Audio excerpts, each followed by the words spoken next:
isa-isa na pong iniiwan si Bongbong Marcos. Iniiwan na etong Malacanang iniiwan na po. Nako, eto pakinggan nyo yung sasabihin ng kakampi nila mismo. At kitang-kita na may katotohanan yung sinasabi. Tingnan po natin. Tingin nila maaareglo nila iba. Pero si Sara, sa tingin nila, hindi nila maaareglo yun. Kahit, maging totoo tayo, kayo paano ba kayo mag-isip? Sa tingin nyo ba maaareglo si Sara o hindi? Okay, kayo tanungin ko. Sa tingin nyo maaareglo si Sara o hindi? Eto po kung ako tatanungin ninyo, hindi nyo maaareglo si Sara. Alam nyo, maraming nagsasabi, even yung tatay, mas may topak to si Sara. Mas mahigpit. In short. Yan po kahit na sinasabi nila na iba ito. Iba to si Sara. Hindi mo to pwedeng pakiusapan. Kaya nga naman naggugumahol. Napapansin nyo ba? Naggugumahol yung mga involved sa nakawan na hindi mapaupo si Sara. Dahil hindi nila maaareglo si Sara. Pag may sabit ka, may sabit ka. Kita nyo naman, di ba? Hindi ko na kailangan pangalanan. Pero kay Sara walang kaibigan. Tabla kung tabla.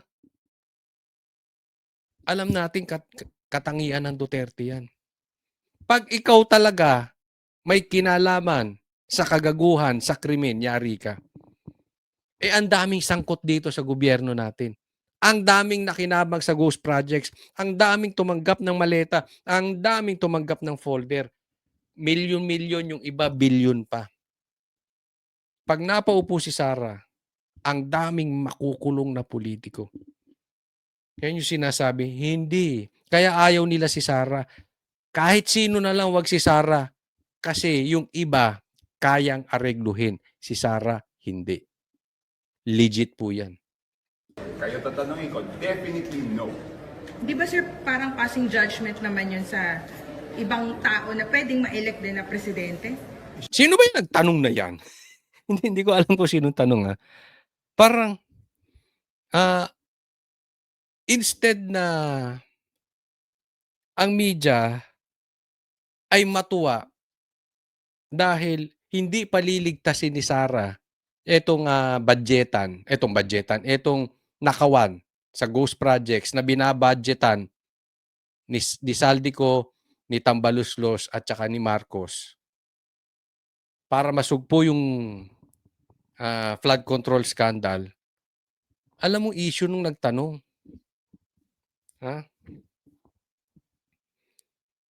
Parang hindi ba parang bias? Parang hinuhusgahan natin yung tatakbong presidente dahil parang nahuhusgahan sila na maaareglo sila. Di ba? I mean, walang masama dun sa tanong. Pero parang makikita mo yung laman ng loob ng puso.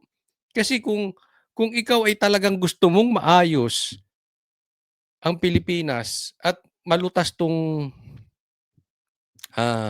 itong suliranin natin sa nakawan, sa korupsyon, sa mga politiko, ang unang papasok sa tanong mo, di ba dapat, paano kaya masisiguro ni Sara na mananagot lahat? Madami po silang nakinabang dito at kumakalat ang pera. Ganun di ba? Hindi. Parang, yung tanong parang pinoprotektahan pa yung mga makakalaban ni Sara Di ba? Parang doon nakapanig aking opinion lang naman yan, Siyempre, I'm entitled to my own opinion, di ba? Opinion ko yun kahit kayo naman may opinion kayo Di ba kaya nga tinatanong, binabalik ko sa tao, si Sara ba pwedeng areglohin? Kaya tanong ko rin sa inyo, si Sara ba pwedeng areglohin? Ako sa tingin ko, hindi. Lagay nyo sa comment section, ano sa tingin ninyo. Pero eto matindi rito. Etong nagsisiwalat na ito, kakampi to ni Bongbong Marcos. Remember, ito pa ang campaign manager nila nung 2025 election, itong alyansa. Alyansa ni Bongbong Marcos. Alyansa ng Kainsuka. Siya yun, campaign manager. At ito, yung sinasabi na sinermo na ni Bongbong Marcos si Tambaluslos sa harap niya. Ibig sabihin, nasa inner circle itong si Tiangco. Kaya mas kapanipaniwala dahil yung sinabi niya, yung impeachment ni BP Sara, yung mga pumirma, tumanggap ng pera. Na pinatunayan din nung 18 Marines. Na kada hearing, paglabas, inaabutan ng folder. Di ba? Tumutugma-tugma na. Nagko-connect the dots na. Ito po ay hindi DDS. Kakampi nyo po ito. Pero kasi, ang karakter, hindi mo pwedeng siraan yan. Pwede mong siraan ng taong bayan. Halimbawa, si Sara. Sinisiraan na magnanakaw, etc. etc.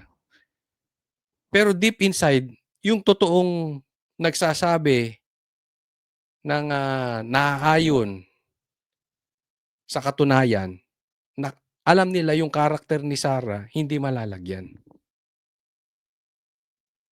At nakikita naman, yung dahilan, kumo-connect din kung kaya bakit binabakbakan si Sara. Marami talagang mananagot, kaya humanda kayong mga magnanakaw kayo. Hindi lang, nung panahon ni PRRD, adik lang ang mananagot, tsaka itong mga, isa pa, mananagot kayong mga komunista kayo. Mananagot kayong mga NPA kayo. Ayaw ni Sara yan. Pati kayong mga kurap, lagot kayo. Hindi nyo maaareglo si BP Sara. Tingin ko hindi. Yung iba ba, pwedeng areglohin o hindi? O kahit hindi areglohin, pwede bang pakiusapan para mas magandang term? Medyo matigas yan. Alam mo, ako, ito aaminin ko sa inyo. Halimbawa, ako, nailagay bilang sa opisina, hindi maaareglo. Pero posibleng maawain Pwedeng mapakiusapan. Bibigyan muna ng warning. Pag inulit mo pa yan, pakukulong na kita, tipong ganon. Si Sara, hindi mo pwedeng pakiusapan. Period ka agad. Yun yung punto niya. Kasi meron namang mga politiko na pwede mong pakiusapan, medyo maawain. Diba? Hindi ko sinasabing masamang tao si Sara, pero si Sara ang kailangan ng Pilipinas ngayon. Hindi pwede yung maawain. Dahil loko-loko demonyo na tong mga to Diba? Grabe magpahirap sa Pilipinas. Kaya saktong-sakto si Sara. Saktong-sakto siya. Hindi pwedeng pakiusapan. Pwede bang pakiusapan? Kunyari sir, Kasi ang question, bakit ngayon wala pang nananagot? Di ba? Bakit ngayon wala pang nananagot? kunyari lang sir, kunyari lang, Lenny Robredo, or for example, Erwin Tulfo, na yung mga medyo na matunog Do you think pwede silang aregluhin or pakiusapan? Alam mo, I don't want to pass judgment on them. Pero hindi Tingnan mo yung focus nila, nandoon sa kalaban. Hindi yun ang issue.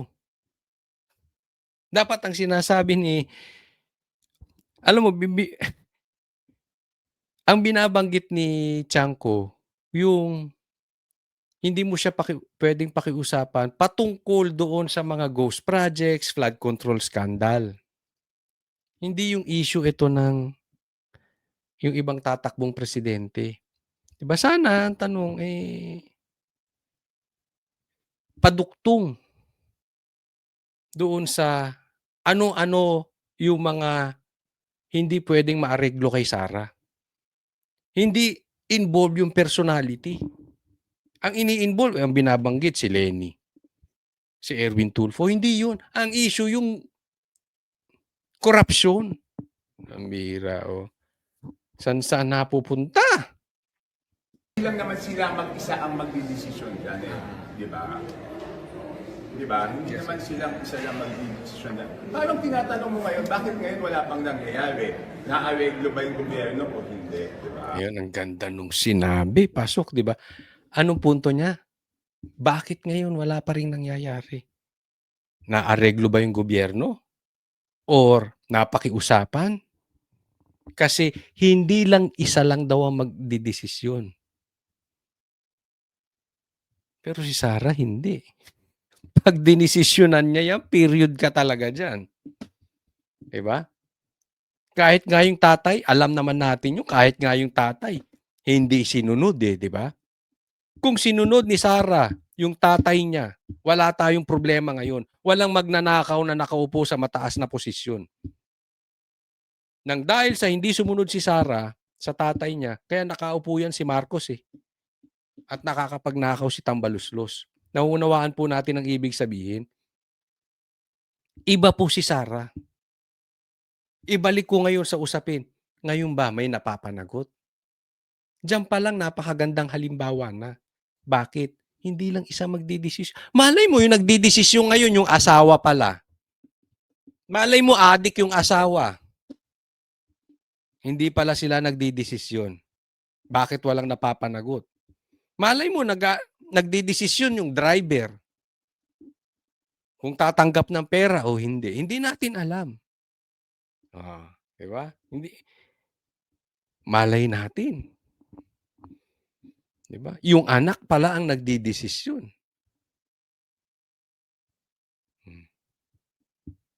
Ibig sabihin, walang tayo. Pagka inisip mong talaga yan, bongbong na bongbong eh. Di ba? Bongbong na bongbong. Hindi mo na nga malaman kung sino bang bumubulong kay bongbong eh. Parang wala na sa katinuan eh. O lumalambot ba o hindi? Di ba? Hindi.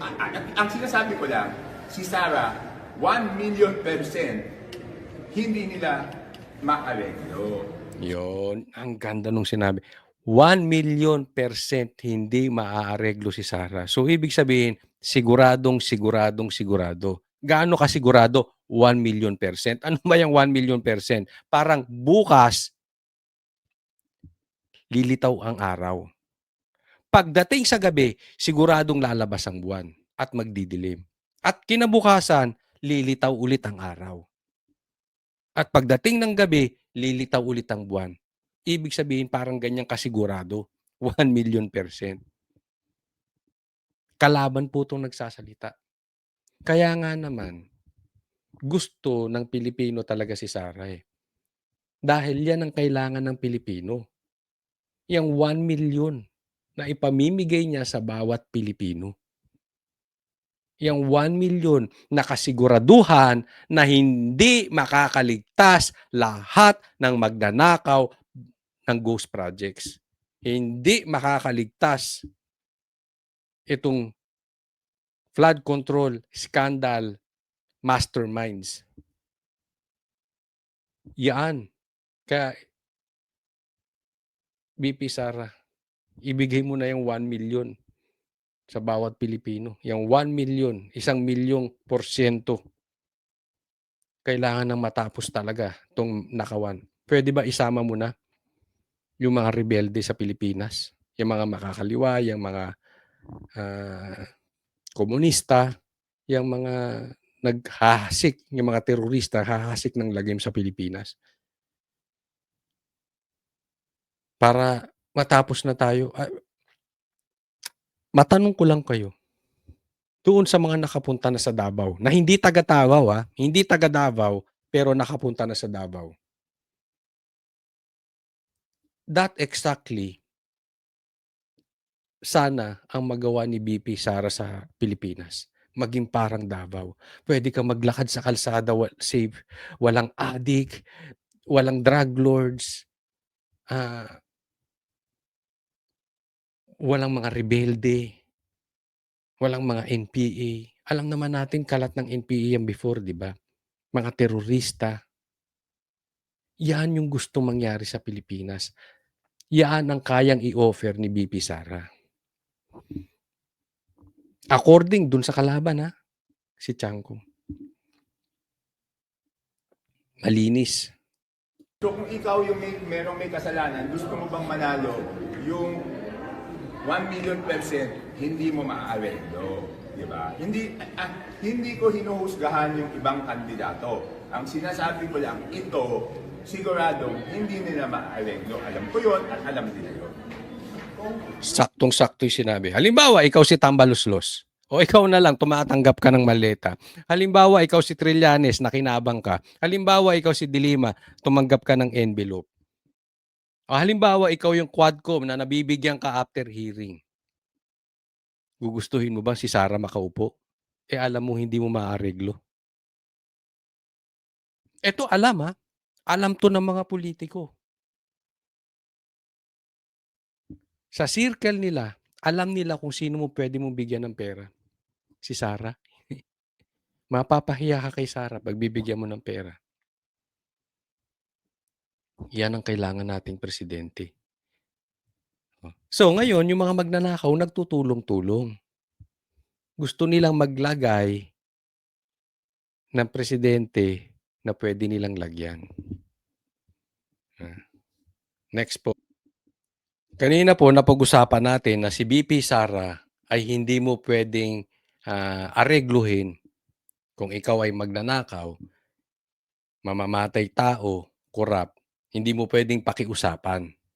Diba? Sa isang banda. Ngayon, tatanungin ko po kayo, eto ba, kung hindi si BP Sara, halimbawa ma-impeach o mapatay ni Marcos si Sara, halimbawa lang, at eto ang maupo dahil wala na silang kalabang Sara, halimbawa lang, sa tingin ba ninyo, maaareglo to? Mapapakiusapan? Kayo na humusga, ha? Sige, pag-usapan natin. Trabaho muna. Yan ang sagot ni Naga City Mayor Leni Robredo at DPWH Secretary Vince Dizon kaugnay sa umuugong nilang tambalan para sa 2028 presidential elections. Magkasamang nag-inspeksyon si Robredo at Dizon para sa Oplan kontra baha sa Naga City. Lalong umugong ang Leni-Vince tandem nang may magpaskil ng ilang poster ng dalawa sa Cebu. Tandem naman kami ngayon. Tanong, teka muna. Tanong, ito bang dalawa? Sa tingin ninyo, kung ang magnanakaw, si Marcos at saka si Tambaluslos, maareglo o mapapakiusapan? Si Vince Dizon at si Leni? Kayo na, sumagot. Halimbawa, si Trillanes ang nagnakaw. O si Dilima, mapapakiusapan kaya itong si Leni at saka si Dizon? Bigyan ko pa kayo isang gandang halimbawa. Isang malaking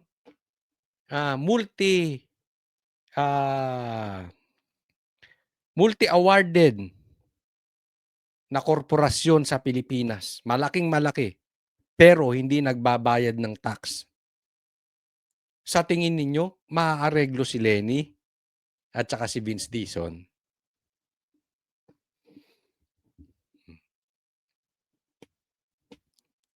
Kasi nakita silang magkasama. At meron pang mga poster o tarpaulin na for president tsaka for vice president. Ako tatanungin ninyo, ituloy nyo yan. Ituloy nyong tumakbo kayong parehas nang mapahiya na kayo. Na once and for all, yung pinklawan, mailagay na natin sa inodoro. Ang titigas ng mukha. Sa totoo lang, nakakainis na sila. Hindi sila nakakatulong para solusyonan itong problema sa ghost projects. Kumakampi pa. Dahil lang sa kanilang galit kay Sara. Kaya sige, tumakbo na kayo. Lenny, pakiusap, tumakbo ka na. Na matuldukan ka na. Na tumahimik na yung kulto mo. Siguro naman pag natalo ka ulit, aaminin nyo na. Tapos na kayong pinklawan. Ikaw, isa ka pa, Dison. Wala ka rin kwenta. Tumakbo ka na. Wala ka rin namang nagagawang. Kita mo yung Ilocos ni hindi mo mapuntahan ni wala kang masabing masama. Eh, andyan daw ang nakawan. Andyan ang ghost projects. Tapos pagsasamahin to. Eto, pag pinagsama mo itong dalawa, it shows that you are really desperate. Na talagang wala nang gustong matindi-tinding kumalabang kay Sara. Puro latak na eh. Di ba? Pero alam nyo kung anong pahiwatig nito? Bongbong Marcos is desperately courting Lenny. Aminin natin, kahit tayong mga DDS, alam natin, hindi mananalo si Lenny. Pero alam natin, si Lenny ang pinakamalakas na pwedeng lumaban kay Sara. Una, babae sa babae. Tapos, andyan ang pink. Although kakaunti na sila. Pero, meron pa rin silang grupo. Tapos, pag pinondohan ng pera ni Bongbong Marcos ng gobyerno, may pakinabang. Diba? So, kita mo nakipagkita nung sinabi ni Sara na tatakbo siya, nakipagkita agad siya kay Lenny. Ngayon naman si Vince Dizon na alam natin na isang protector ni Bongbong Marcos, obviously, that is public knowledge, pinuntahan naman para tingnan yung naga.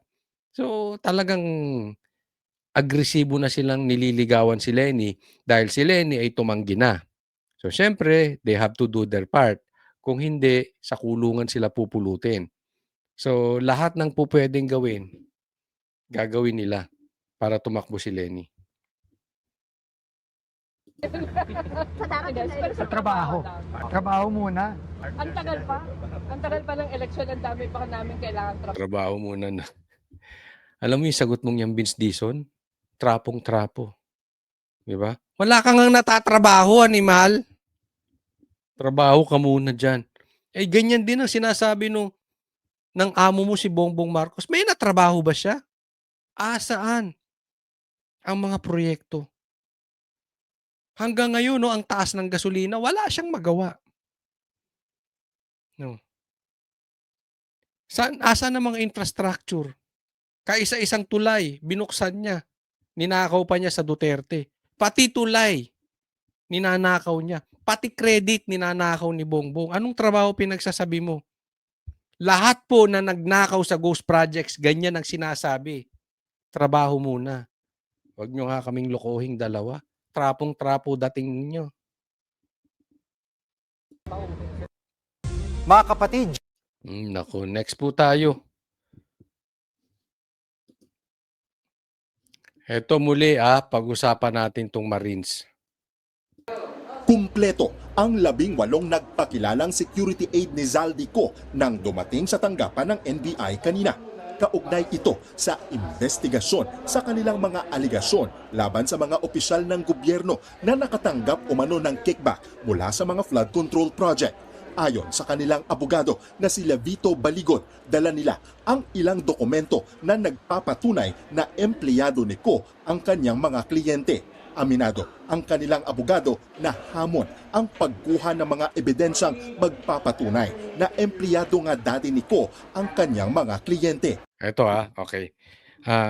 Una, kompleto sila. Ngayon, nagpa-interview din sila isa-isa. So happy na kayo.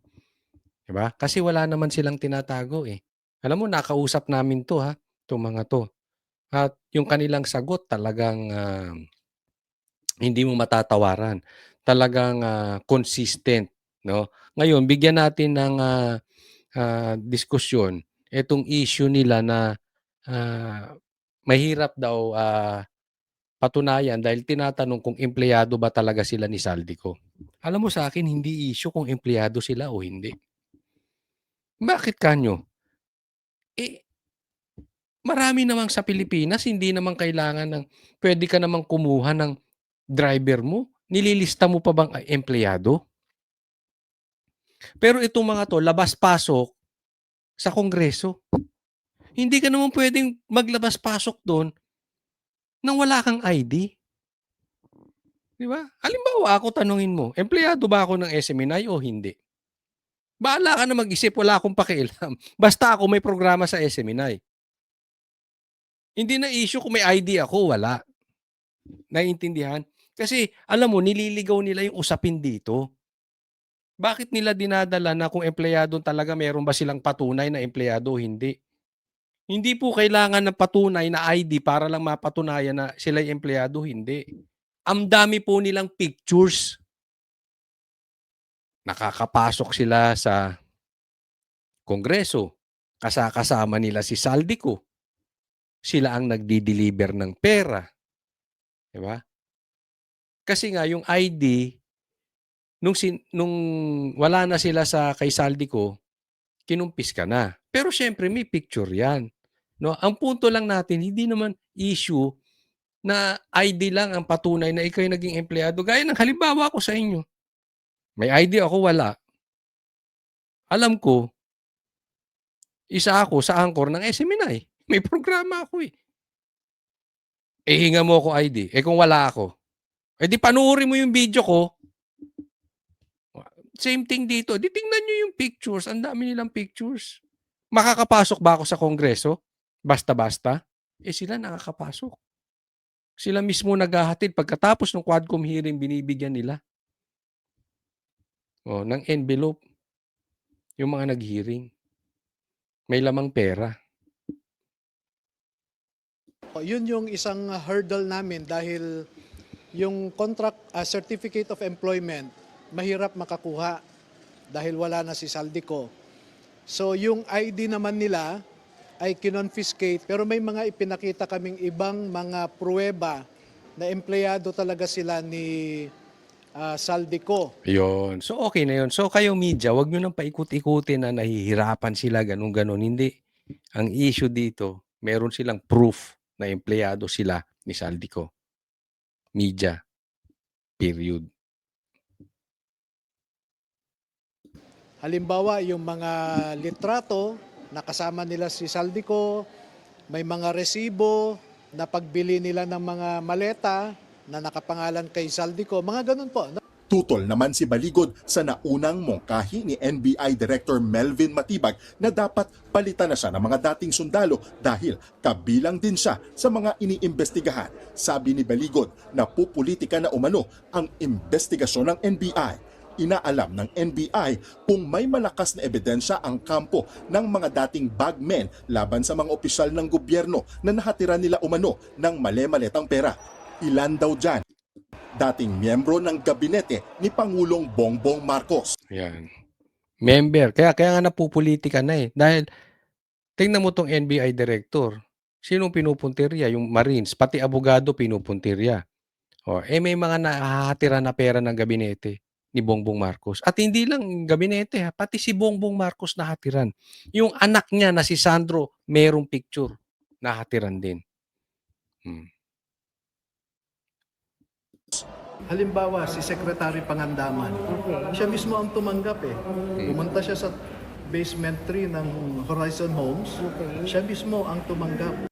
November 2024. Kaya Pangandaman, kaya ka pala tahimik. Pero tandaan mo, hindi ka namin tatantanan hanggat hindi ka magsisiwalat. Alam mo yan kasi tumanggap ka rin. Ikaw mismo tumanggap eh. Nang mag-resign si Secretary Amena Pangandaman bilang delikadesa umano matapos masangkot ang DBM sa issue ng May delikadesa pa ba to? Ikaw ang budget secretary, tumatanggap ka ng maleta? Wow. Wow. Delikadesa ka mo? katiwalian. Sinisikap ng News 5 na makuha ang panig ni Pangandaman pero wala pa siyang sagot. Tumanggi naman ang NBI director na sagutin ang mga naging patutsada ni Baligot. Well, it will establish the credibility of the testimony, tapos kung mayroon bang ibang mag-uusap, and will address all the angles na tinitingnan ng ahensya. Samantala, tumagal ng higit 7 oras ang one-on-one interview ng NBI sa mga dating bagman ni Ko kanina, bagay na binigyang halaga ni Matibag. Tanging si Attorney Ferdinand Topacio lang umano ang hindi pumayag sa one-on-one interview para sa kanyang kliyente na si dating Congressman Mike Defensor. Tingin ni Defensor, overreaching ang investigasyon ng NBI kaya siya tumanggi sa one-on-one. Isipin mo 7 hours, ginisa. Di ba? Tapos, hindi nyo rin naman papatawag si Bongbong Marcos. Hindi nyo rin naman papatawag si Tambaluslos, si De Lima, si Trillanes, yung mga nakatanggap. Para ano pa yung 7 oras na yan? Ginisa nyo ng ginisa, in-interview nyo ng in-interview to 18 Marines. Tapos wala rin naman pala kayong gagawin. Interview, kaugnay ito sa paggamit ng mga dating Marines sa sasakyan ng kanyang asawa nang lumantad sila sa press con.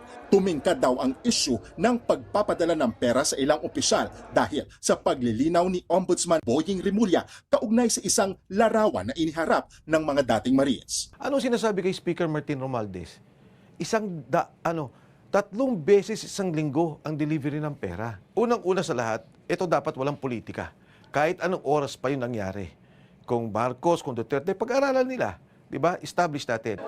Alam mo, maling-mali dito si, maling-mali dito si Boying sa sinabi niya na isa daw sa litrato ay dati pang litrato nung panahon ni Duterte. No? So, parang sinabi niya na totoo yung sinasabi ng Marines. Meron talagang deliveries. Kaya yun yung sinasabi ni Kong Mike. Hindi issue dito kung kailan. Kung panahon ni Duterte o panahon ni Bongbong Marcos. Yung maleta, yung lagayan, mali. Yung balato, mali. Di imbestigahan nyo parehas. Wala namang issue dun eh. Di ba? Pero ang ginawa ni Boying, parang binato sa Duterte, hindi nila alam, yung binato nila kay Duterte, bumalik sa kanila. Dahil marami talaga nakatanggap ng maleta at pinatotohanan ito ni Boying. Parang sinabi niya, totoo itong sinasabi ng mga Marines. Totoo merong maleta. Oh. Paano mo sasabihin ngayon na nung panahon ni Duterte, meron talagang tumanggap. Pero nung panahon ni Bongbong, hindi nakatanggap si Bongbong tsaka si Romualdez. Paano mo ngayon kukontrahin yung sarili mong sinabi? Diba? So kung talagang malinis si Bongbong Marcos at saka si Romualdez, ipatawag niyo. Sa Blue Ribbon. Imbestigahan niyo. Kung ayaw niyong imbestigahan dahil presidente, kahit man lang si Romualdez, imbestigahan ninyo. Kung ayaw niyo pa rin si Romualdez, sige, yung mga Marines, nang makita ng taong bayan, maisiwalat nila yung dapat maisiwalat doon. Na once and for all, may mapanagot. Hindi yung iimbestigahan ng NBI. Tapos iimbestigahan din ng Ombudsman. Puro namang closed door. Diba? Malay natin kung ano lang pinagtatatanong doon. Bukas, sasabihin niya, 7 oras ginisa ngayon eh. Bukas sasabihin, ang may problema pa yung Marines. Diba? Alam na natin yung script nilang yan. Yan ang ilalabas nila dyan. Parang inimbestigahan yung personalidad. Hindi yung maleta. Bukas, tinan nyo sa balita. Ang masama pa dito yung Marines. Hindi man lang nila titingnan saan dinala yung maleta, saan pera. Ginamit ba sa ghost projects? Ginamit ba sa proyekto? Hindi nila iimbestigahan yung mga nabigyan ng maleta. Asahan nyo, sinabi ko yan ha. Asahan ninyo, mangyayari yan. Tanga ba ang NBI? Kayo na umusga ha. Okay, kasi parang ganyan pinapalabas. Tanga. Di umano ang NBI. Mike Defensor. Tutol si Baligod sa naunang suwestyon ni NBI Director Melvin Matibag na dapat palitan na siya ng mga dating sundalo dahil kabilang din siya sa mga iniimbestigahan. Pakinggan natin ang pahayag ni Baligod. Para siyang nagtatanga-tangahan. Hindi niya alam ang batas, hindi niya alam ang regulasyon. Ang sakit mo magsalita, Attorney Baligod, pambihira.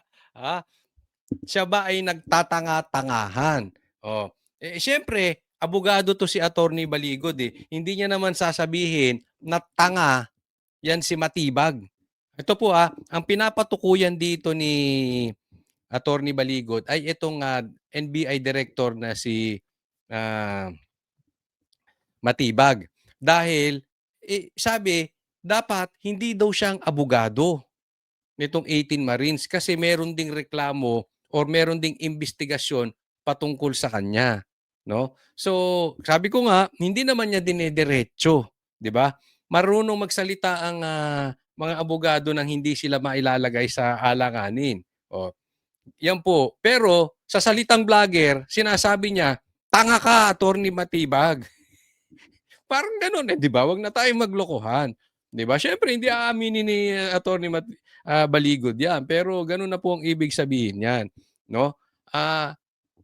Alam mo, ang galing din ni Bongbong Marcos, no? Ang dami niyang abogado na tila ginagawa niyang tanga. Isipin mo, isang dropout, isang hindi graduate. Tapos pinaiikot, ginagawang tuta, ginagawang attack dog nitong mga abogado. Si Claire, tingnan mo anong nangyari. 'Di ba? Kayo na humusga. Mukha bang tanga si Claire sa kanyang mga argumento, sa kanyang mga pinagsasabi? Kayo na humusga. Si Gadon, ito, wala nang kaduda-duda. Tanga talaga. Ito si Attorney Matibag, grabe rin. Ha? Bagong Claire. 'Di ba? Sabi ko na nga from out of nowhere, biglang sumulpot. Outsider po ito. Ang balita ko dito kay itong bagong director ng NBI, outsider, hindi po taga-NBI yan, kinuha sa labas. So yan po ang mahirap, pag galing sa labas, kasi maglalagay lang si Bongbong Marcos ng attack dog. Ganyan din ang ginawa ni Claire Castro, di ba? Parehas na parehas. Abogado, ginawang puppet para pumutak lang. Pumutak ng pumutak. Di ba? Tinanggal si yung Magno, di ba? Yung after pinatawag si Jack at hindi tinuluyan si Sir Jack, kanibukasan pinalitan na bilang NBI director. Tapos yung pumarlit, pambihira, parang asawa ni Claire. Di ba? Parang lalaking version ni Claire. Ang hilig ni Bongbong Marcos sa mga ganyan. Pero tingnan po natin, anong ibig sabihin? Mamaya po pag-uusapan natin yung kay Sarah, yung 1 million. No? Pero dito muna. Bakit wala bang karapatan ang mga 18 Marines na pumili ng sarili nilang abogado na gusto nila? Yun ang punto ron, di ba? Pati abogado, pinakikialaman. Ganyan po katindi, no? Di ba? Hindi nga natin alam kung nagtatanga-tangahan o tayo ginagawang tanga o talagang tanga. Pati, instead na National Bureau of Investigation sila, butas naghahanap sila ng butas. Instead na ang iniimbestigahan dito, yung maleta, ang inaasikaso ng NBI director, papalitan yung abogado nitong mga Marines. Pero alam mo Attorney Baligod, that is a compliment. Naalala ko, si Torre si Attorney Torion, nasasaktan sila kay Attorney Torion. Bakit? Magaling na abogado. Matalino. Ito si Baligod. Pinapapalitan. Ibig sabihin, nasasaktan sila. Magaling na abogado si Attorney Baligod. Wala pang pahayag dyan si Matibag, samantala kasama naman sa tinitignan kung may ebidensya ang kampo ng mga dating sundalo laban sa mga opisyal umano ng gobyerno na nahatira nila ng mali-maletang pera. Naungkat kasi kung direktang tinanggap umano ng mga opisyal ang kickback. Pakinggan natin muli ang bahagi ng pahayag na yan kay Baligon. Halimbawa, si Secretary Pangandaman. Nako. Siya mismo ang tumanggap eh. Pumunta siya sa basement 3 ng Horizon Homes. Siya mismo ang tumanggap. So hindi totoo yung hindi direkta, no? Ayan. So, Pangandaman. Okay? Pag-uusapan natin yan si Pangandaman. Ito, hari o reyna ng budget, tumanggap din ng maleta. At direktang tinanggap niya mismo. Siya mismo. Sa kanya ibinigay. So matindi yan, ha? Ngayon, balikan natin yung sabi. Ano bang punto ni Matibag? Bakit pinapapalitan niyang abogado ito? Dahil sabi niya may reklamo eh. So dapat humanap ka ng ibang abogado. Pero alam mo wala naman sa batas 'yun. 'Di ba? Hindi naman may mga kaso nga na sila mismo ang abogado ng sarili nilang kaso. Nauunawaan? Wala po sa batas na ipinagbabawal na kung may kaso ka, hindi mo pwedeng i-represent yung sarili mo. Ideal, syempre, para makafocus ka dun sa kaso mo at merong ibang utak na magsasalita, mas maganda kung may iba kang abogado. Pero kung kaya mo at gusto mo talaga, hindi po bawal.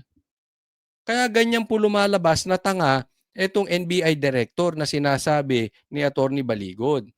No? Ako, naniniwala ako, hindi po tanga ang NBI. Gaya ng sabi ko, outsider to eh. Outsider to si itong bagong director. At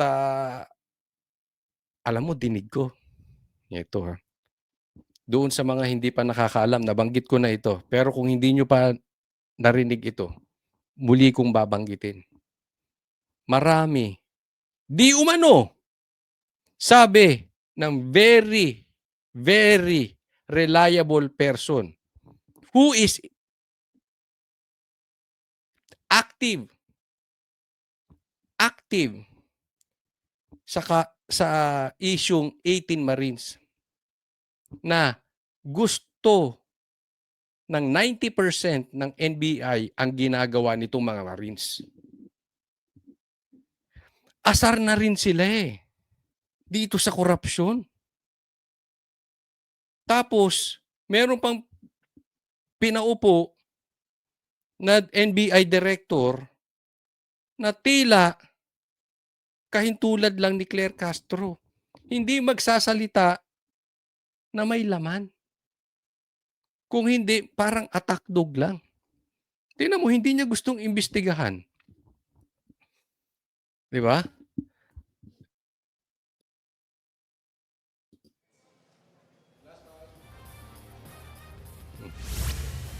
Ang Horizon Home sa Bonifacio Global City sa Taguig ay isa sa mga bahay ni Ko. Samantala, nakipag-ugnayan din tayo sa panig ni Pangandaman pero wala pa siyang pahayag o komento sa ngayon, November 2025, nang mag-resign sa pwesto si Pangandaman bilang delikadesa umano matapos masangkot ang DBM sa issue ng katiwalian. Ruth.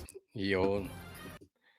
Matindi po, no? So, etong Pangandaman, no? Para sa inyong kaalaman, ito papakita po natin, ha?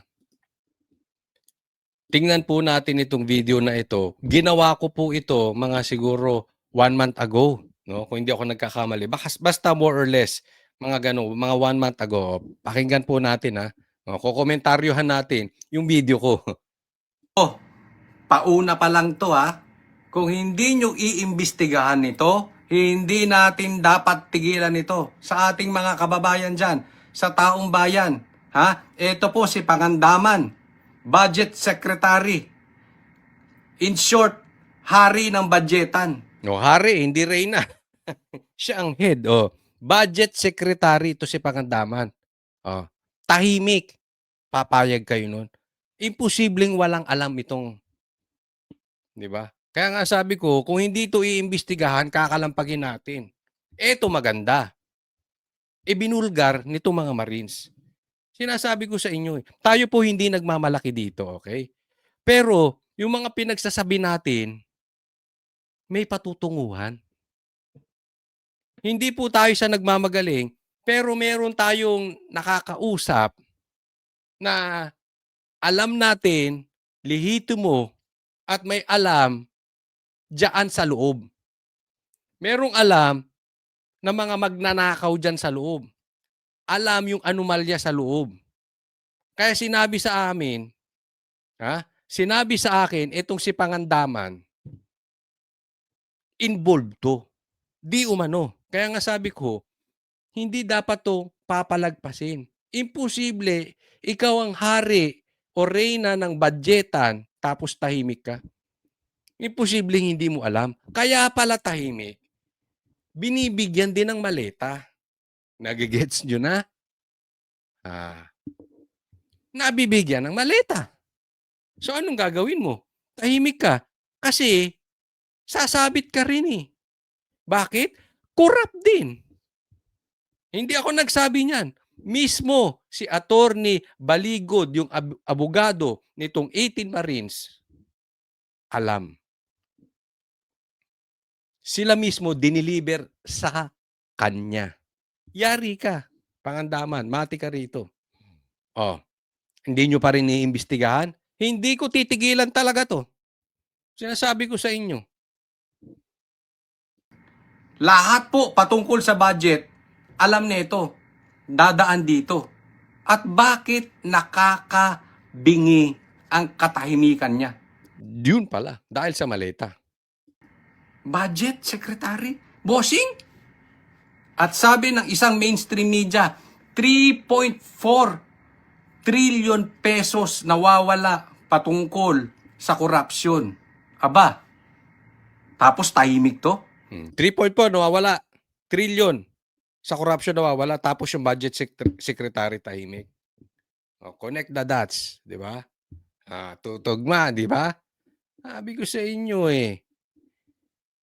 Alam mo, itong gobyerno natin, sindikato ito. Hindi man lahat, marami dyan. Hindi ito galaw lang ng isang tao. Lahat sila nakikinabang. Kaya kita mo ang hirap i-penetrate. Lahat kasi may maleta. Kung hindi maleta, may envelope. Karamihan tumatanggap. Kaya kita mo ngayon tahimik. Kahit sa vlogger eh. Yung mga maingay, mga putak ng putak, yan ang talagang nanindigan. Parang itong mga Marines. Yung iba dyan, kaya nagsilipat. Dati namang makasara. Dati namang galit kay Bongbong. Ngayon, nandoon sa kabila. Pati political analyst nandoon. Bakit? Si Trillanes, di ba nabibigyan? Nagtataka kayo bakit yung mga kain suka, kinakain nila suka nila? Ikaw ba naman, bigyan ka ng envelope? Milyon. Bigyan ka ng maleta. Tingnan mo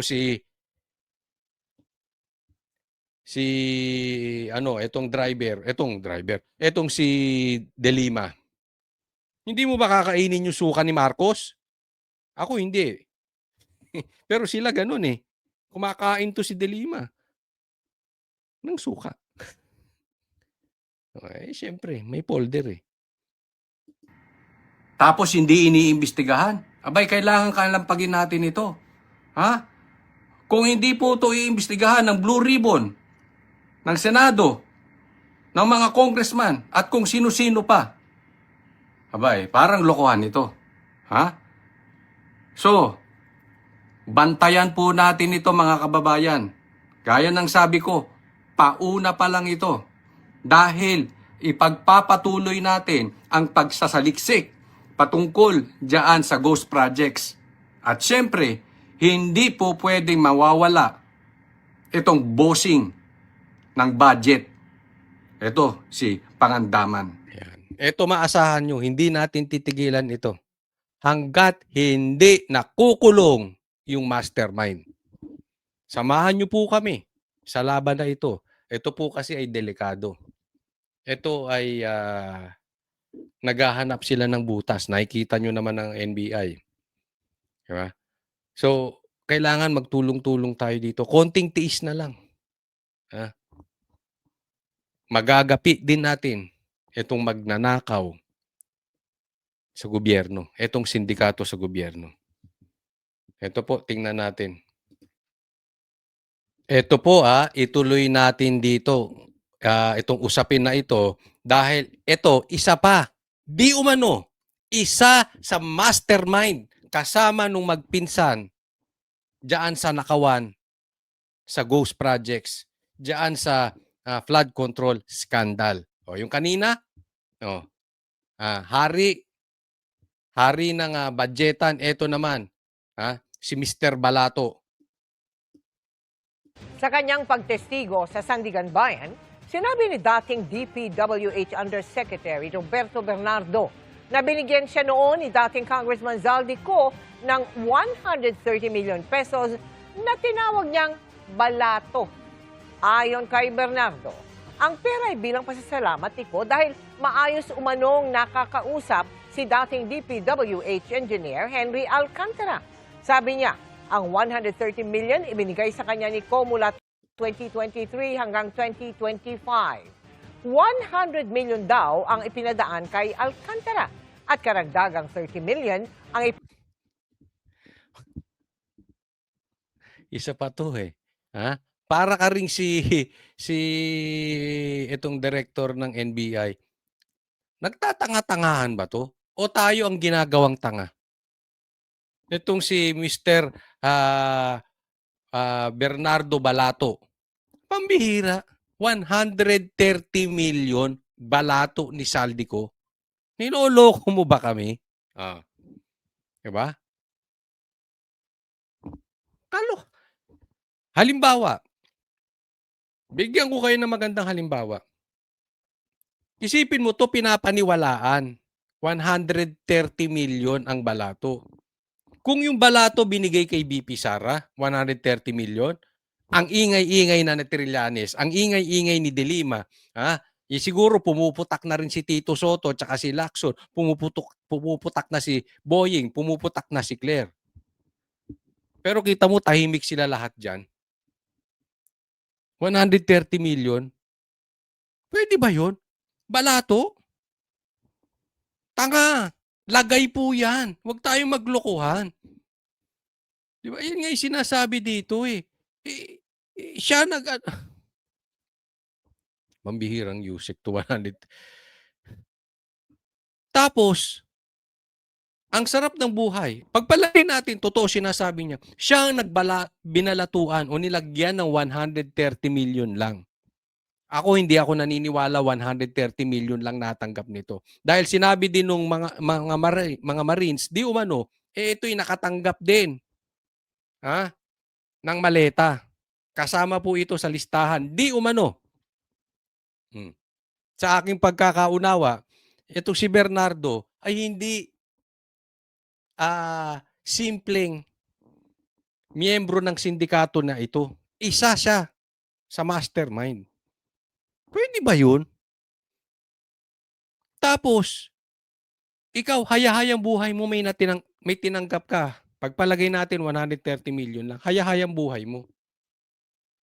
Tapos, hindi mo tinuturo si Boying, ay si Tambaloslos tsaka si Marcos. Tapos, state witness ka. So, yung mga pinagtuturo mo, nakulong. Na kung sino-sino fall guy. Sa katunayan, si Bong Revilla wala nga sa listahan na nakatanggap ng maleta. Tapos ikaw, nakatanggap ng maleta, ikaw mismo umamin, balato, laya. Talagang niloloko tayo na itong gobyerno to. Talagang ginagawa tayong tanga na ito si Bernardo. Isa pa ito. Silang dalawa. Nagpagamit din doon sa magpinsan si Pangandaman, ito si Bernardo. Ako. pinadaan kay dating DPWH Regional Director Gerald Pacanan. Hinihinga namin ng pahayag sina Co, Pacanan at Alcantara. Ito ang unang pagtestigo ni Bernardo bilang state witness sa kasong malversation laban kina Ko at 15 pang individual sa Sandigan Bayan 6th Division.